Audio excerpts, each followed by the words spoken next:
I'm David Dunne, here to talk about data matters. Ciaran, everybody's afraid of the regulations. They're coming. It's undeniable, right? In just a little over a month from now, we're going to have a set of GDPR and e-privacy regulations from the EU. Should everybody be scared, or should we be thinking about this as an opportunity? David, it's a great time to be in this industry right now.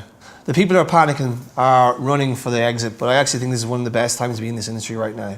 GDPR is an opportunity for us to roll back some of the bad sort of actions that were happening in the industry over the last couple of years. And I think that if anybody's prepared for it, it's companies in this part of the world, and obviously your recent acquisition of Shift4ward is going to help you guys to realise that opportunity, because I think it's an opportunity. Anybody who addresses straight on is going to win out in the industry. And I think that GDPR offers an opportunity for companies here to get ahead in the market. And thinking about the user first is an important evolution in the space. But obviously there are companies who still work on the old models, like who sort of don't understand and don't respect user privacy and are using cookies willy-nilly. But things have changed now. We're moving to a first-party basis, and there's a huge opportunity for companies. Let's double down on this a little bit, because I'm intrigued by the idea that this is an opportunity. Some people have said to me that we've been doing it wrong since the beginning of the commercial internet, that the way we've been marketing to people, the way brands have been marketing and the way publishers are marketing has all been wrong, and that maybe this is the opportunity that GDPR hits a reset button and forces us to rethink and do more customer-based marketing. What do you think? I think that anybody who's close to the customer, such as the brands or even the publisher, that have that customer-facing relationship are going to do well, right? So you have companies in the middle who need to facilitate that, right? And the companies that can facilitate that will win. But the brands and the publishers, the people who actually have that relationship with the user, are going to win, because they're the ones that they trust. We've seen the recent sort of Facebook testimonies to the senators, but there's a wave of companies like Facebook that people don't know about. And it's the relationship that brands have with the users and publishers have with the users that means that they will win out. And the companies that can help them, right, that can facilitate that, will win in this GDPR era, and that's where I think the opportunity is. If you think about what, particularly around first party, I know obviously your new relationship with Shift4ward, a new company, you're looking at the first party DMP as a solution for what you do. I think that's an opportunity, particularly with companies that have sensitive data, the insurance companies, the banks of the world. There is an opportunity to help them continue the relationship in a GDPR friendly way with their users. So I think that's an opportunity. I think that's one of the big opportunities. It means that we're going to see a shift more towards the brands and a shift more towards publishers again, and the companies in the middle are going to have to evolve to stay relevant. Or be extinct. Exactly. I mean, like, we've seen, if you think about where money flows, like, for instance, we're talking about how advertisers spend money. This is an era where that money is going to be transparent, where it's going. More accountability. Right? More accountability, and I think that's the key here. It's accountability, and it's going to give power back to brands. It's going to give power back to publishers. And you think about the companies that have done extremely well out of the last couple of years with user data. We're talking about the Facebooks, Googles, and Amazon. I think GDPR is a real opportunity for the rest of the companies and the rest of the brands and the rest of the publishers to democratize data and use it in a GDPR compliant way.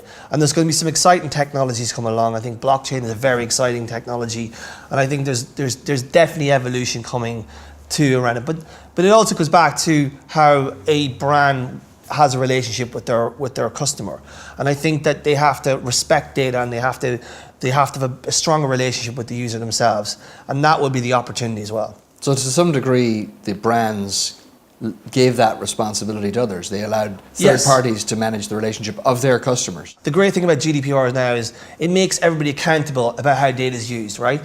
So brands should have realized that data is actually an asset, right? It's their lifeblood, it's their DNA. By giving it away to a third party like an Amazon, Facebook, Google, you're effectively giving away your the family jewels, effectively. And I think that there's now a rationalization within these companies that we have to protect this data, because not only have we a responsibility to our customers, we have a responsibility to our company as well, because that's our asset. Would you also say, though, that technology's evolved pretty significantly in the last decade, such that maybe now technology's caught up with what brands actually need to be doing with their customers and making it possible? Yeah, I think that's the case, and it's an education process, isn't it? It's an evolution, right? You see that now at brands themselves, the way they are taking. If you look at the advertisers themselves, I've written about it on ExchangeWire. You've got two types of advertisers. You've got an enterprise advertiser and an outcomes advertiser, and both the enterprise and the outcome advertisers are very keen about their data. If you look at the P&G stuff, the P&G guys now are in-housing quite a lot. They're managing and execution of data, and that's a realization of how important that is, right? Agencies used to use data. I'm not saying all agencies were bad or did bad practices, but definitely there was some bad actors in the system, and data was used willy-nilly, right? So P&G recognise now the importance of data. And if you look at someone like Under Armour, it's a good example. We were talking about this last night. Under Armour was a data poor brand, right? But they bought someone like MyFitnessPal because they realised the power of data. And I think that's the journey most of these brands have gone on.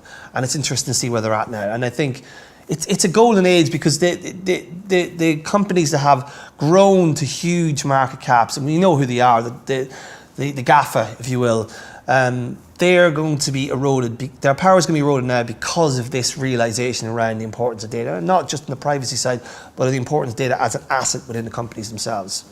So would you say that the rise of those, Google, Amazon, Facebooks of the world has probably, with some degree, been frustrating for big brands as they've looked on and said, we've acquiesced, we've given all of our power over to these three, and we need to take it back? I think it was more a journey. If you're a brand, it's very easy to plug in your CRM data into one of those guys so you can basically match your user base in those walled gardens.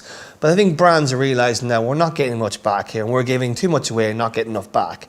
If you think about, which is ironic given how easily Facebook seems to give up their data to other people. Yeah, absolutely. And I think they are one of the biggest beneficiaries. I mean, the CRM, plugging your CRM into those big players, and then them using that data themselves. But then obviously they own that data, and I think that's what brands need to start thinking about, how they market, not just like on an execution side, but how they manage their own relationships with users. I think that sometimes it's forgotten. It's not all about acquisition, it's all about lifetime value of customers. You got to keep the customers you have and keep them spending, and optimizing their experience across your various touch points, like so content or email or whatever. It's very important. And I think brands have realized that, and you're starting to see a lot of sort of people at the top changing. There's lots of sort of data people now getting the top, and they're getting more say at boardroom level, and it's an interesting time. And I think brands have realized the power of the data. The example you gave of Under Armour buying a company in order to be able to get into the data business is fascinating, but it doesn't have to be that complicated. You don't have to spend hundreds of millions of dollars to buy a MyFitnessPal. If you have it, it'd be great. Yeah, but what can other brands do? Because not everybody has the means of an Under Armour. What can other brands be doing to get closer to their customers? I think it's about capturing data and having that one-to-one relationship with users. I think that's important as well. And I think that a data strategy is important. Wherever you have a touch point with a user, there's some kind of data collection or some ability to contact that user. I mean, that's a big process. I mean, Under Armour, think about their competition, the Nikes of the world and Adidas. These brands have like 100+ year legacy. Under Armour will be 4 or 5 years old or 10 years old. I don't know how long it is, but that's against those bigger brands, they needed something quick. But brands can definitely put strategies in place to get the data they need to build the customer. Because at the end of the day, it's about their relationship with customer experience. And I think that's what ad tech got that wrong, and retail tech has it right. It's about the experience, customer experience, as opposed to, seeing the user as a cookie. That's not the way it is. We should be, these are people who spend money and are brand advocates. You've got to treat them as an important asset in your organization. I've been fascinated by the fact that so many hundreds and thousands of brands plugged Google Analytics because it was free. They plugged it onto their websites, onto their apps. I use it. It's great. Yeah. But what they're actually doing is allowing Google to harvest all that data, right? Yeah. So what can brands be doing to take back some of that data for themselves? I mean, you talked about stepping up and taking control, but what is it that they? I mean, it's a complicated one because if they want to use Google Analytics, Google give everything for free, and you've always got to be wary of that. So I mean, Nothing's really free. You got to have good partners that are not, that don't see your data as there as a means to make more money. Remember, Google don't only care about one thing: selling ads, right? Every piece of data there is about selling ads, right? Because that's how they make their money. So I think that you need to, when you look at vendors, you need to think where their loyalties align. Is it to you or is it to them? And I think that's where we've had the problem. Like Facebook is a media company. Google is a media company. All of these utility they built is a means for them to sell ads, right? Google Analytics is just a means for them to get more data to train their machine learning algorithms so they can sell more ads to me and you. And I think that's more expensive ads. More expensive ads, and I think that's where you need to draw the line and think about who your sort of vendors are, where their loyalties align. And I think that this interesting overlap between ad tech and martech is quite interesting, because we're heading more, brands particularly are looking for more SaaS models, cleaner models, and better vendors who are aligned to their goals. And I think that the Google example, I think people need to realize that these companies make so much money off advertising. That's their bread and butter. And I think you got to think twice. And all of that's leveraging data, personal data, brand data. Yeah, and that's where you need to be sort of wary and have a proper button-up strategy around the data piece, and use the right vendors. I mean, so if the brand is the advertiser at the end of the day, they're the ones writing the checks for these ads, right? Yeah. So let's talk a little bit about what it is. If you're sitting in front of, I don't know, an e-commerce CEO or CMO, or you were talking to somebody from the TV, banking, insurance businesses, what would you say to them that they should do with their customer data, and how should they be thinking about, where to do advertising and marketing in the future? Well, I think you should protect it first and foremost. I mean, you have to have a sit-alone DMP, a first-party DMP, to protect that data, particularly insurance companies.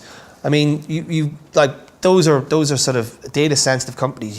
Any kind of hack or any leak, or with GDPR especially, there's legislation now that which is pretty draconian. You can be fined quite a lot of money, 4% of total revenue.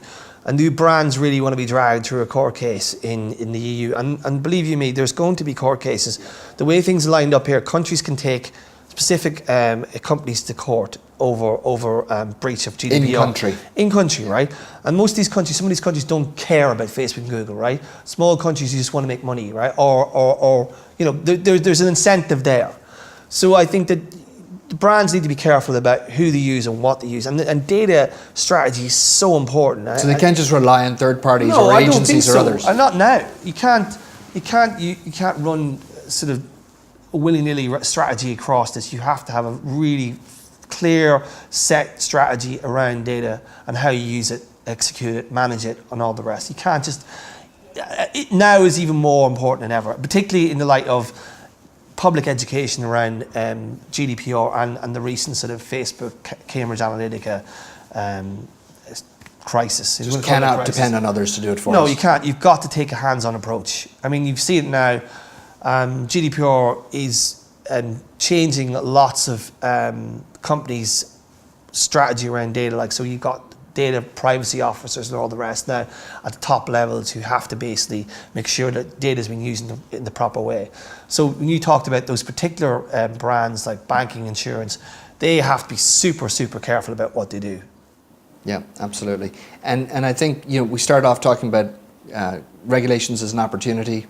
It sounds to me like the opportunity is for brands to actually step up, take control of their data in a regulated environment. Regulations become their friend. Yeah, sometimes governments get a hard time for regulation, but I actually think the EU's done us a favour. I mean, people say it's heavy-handed, but actually I think it's great, because it makes people think from a user perspective as opposed to where it was before. I mean, you've got to respect the user, and then particularly these brands. It gets back to the point about the customer experience, right? Brand loyalty is so delicate now. People can change from different banks all the time, different insurance companies. So having respect for users and how you use their data is really, really important, more so than ever. And I think that the EU has done the industry a massive favour by legislating about data use in Europe. And who knows what's going to happen in the US. You know, I mean, you may get a change of Congress in November, which may force through legislation about privacy and user data. So GDPR could be the start of a rollout globally. And I think that's going to happen. I think people will see what happens in Europe and won't tolerate the way that data has been used in their behalf.